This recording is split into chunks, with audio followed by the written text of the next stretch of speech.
Good morning, everybody. My name is Haley Windiate. I will be presenting my informative presentation today on routine messages and positive messages as outlined in Chapter 7 of our book. I am at home today. I have had terrible allergies the past couple of days. Makes it very hard for me to wear a mask indoors for a long period of time. So I will be presenting this. I do not have my presentation slides. I could not figure out how to incorporate those into the video via Zoom. I am just recording this on my webcam today. I've tried to simplify it easily for you to follow along with me, even though the slides are not there. I'm going to try and incorporate those as much as I can. So starting off, making requests and replies is a routine part of business, and we will be focusing on the routine messages and positive requests that you will come to face in the business world. We're going to look at 4 different things throughout this presentation, 4 main ideas. So number 1, we're going to outline an effective strategy for writing the routine business requests, and I'm going to show 3 common types of routine requests.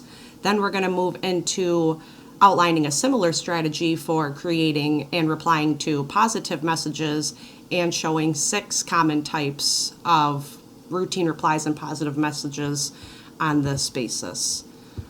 So starting off with a routine request. What is a routine request? It is a message that calls for information, action, replies on business matters, and it contains positive messages such as good news announcements and goodwill messages. With these messages, they require a opening, middle, and close. So you'll want to start your request up front. You could start off right to the point, but would still want to show respect and not seem demanding by using phrases such as please and I would appreciate it. Be sure to remain specific in the request and assume the audience will comply, that it is not an unreasonable request. In the body of your message, you are going to explain and justify your request. If you have multiple requests or questions, start with the most important one. This helps you get more of an accurate and less amount of time. Requesting specific action in a courteous way will be the basis of our closing in the message. There's 3 things you should include in this closing message. You should request for specific action, provide information on how you can be reached, and an expression of your appreciation. My next slide shows a picture of a business request letter from Yolanda from a website that I found. Shows a very small business email that says, "Thank you for contacting me about your new products. I am interested in getting more information about the product, including price and warranty. Also, I would appreciate knowing what quality discounts you give. Thank you, sincerely, Martin Bennett."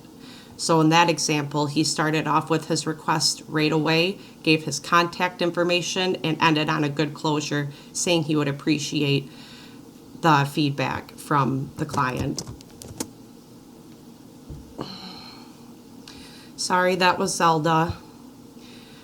My next slide is going into the common examples of these routine messages. So there's 3 different types of routine messages that are most common in the business place. Number 1 is asking for information or action.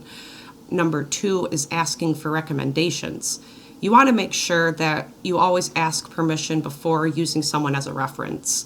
The need to inquire about people arises often in business, as we know, and requests for recommendations and references are a routine part of that. The third area is you can make claims requesting adjustments. And this may happen when you're dissatisfied with the company's product or service, where you could be making a claim, which is also known as a formal complaint, or request an adjustment, a settlement of that claim. It's important to remember when you are writing these types of messages to keep your cool, explain the problem and give details, provide backup information, and request specific action always.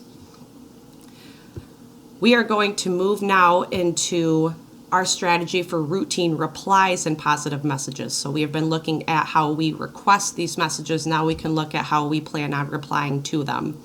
So you'll also need to respond to similar requests from other people. The goals include communicating the information or the good news, answer all questions, provide all required details, and leave your reader with a good impression of you and your firm. So it's going to start with the same kind of way we saw in the requests. You're going to start your introduction with the main idea. And by opening with a main idea or good news, you prepare the audience for the details to follow. Have a clear idea of what you want to say. Then in your body, you are providing the necessary details and explanation again. With this in the reply, you want to make sure you still have the supportive tone you established in the opening. And when it comes to your close, you're going to want to make sure that the audience members understand what to do next and how the action will benefit them. I provided a picture in my PowerPoint, again, that outlines a few factors on how you can be a positive force in and out of the workplace. These areas help you remain professional and personable, such as thinking positively, going on, thinking about others, and so forth. Slide number 7 is showing our common examples of routine replies and messages. I said there would be 6 of these, 3 more than the last time, but the first 3, answering requests for information, granting claims, and providing recommendations, are the same. There are 3 that are different.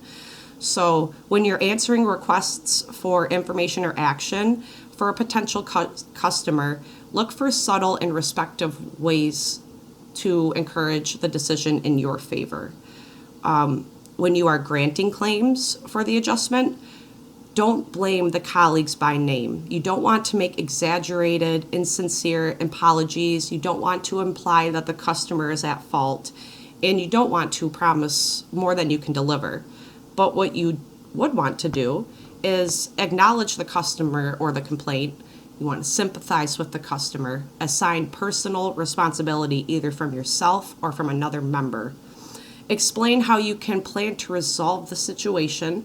You want to take steps to repair the relationship, and then finally follow up to verify that the response you gave was professional and effective.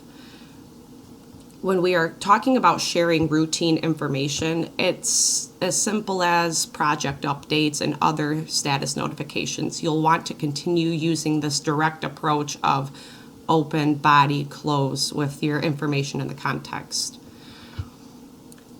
A couple other things more on the positive messages side is fostering goodwill. So goodwill is the positive feeling that encourages people to maintain a business relationship. You can send friendly, even unexpected notes with no direct business purpose. It has a positive and lasting effect on the people around you. These can include sending a congratulations, sending messages of appreciation, offering condolences. Now, with offering condolences, this is something that is given in a positive light, but it's a very dark manner. So with condolences, you'll want to keep it short, simple, and sincere. It does not need to be a literary art. Keep your condolence messages focused on the recipient, not on your own emotions, and don't offer life advice. I found this website, letters.org. It helps you template on how to write many business letters, including these condolence letters. So great template to use there to form a professional, simple, sincere, short condolence letter. You could also find yourself announcing and replying to good news in the workforce.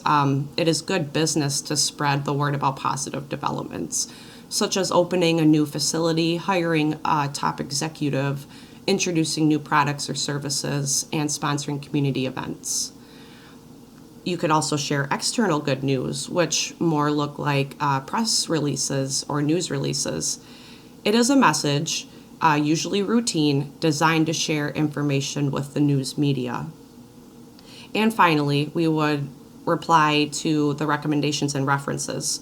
So before you write a letter of recommendation for a former employee or provide information in response to another employee's background check, make sure you understand the company's policies.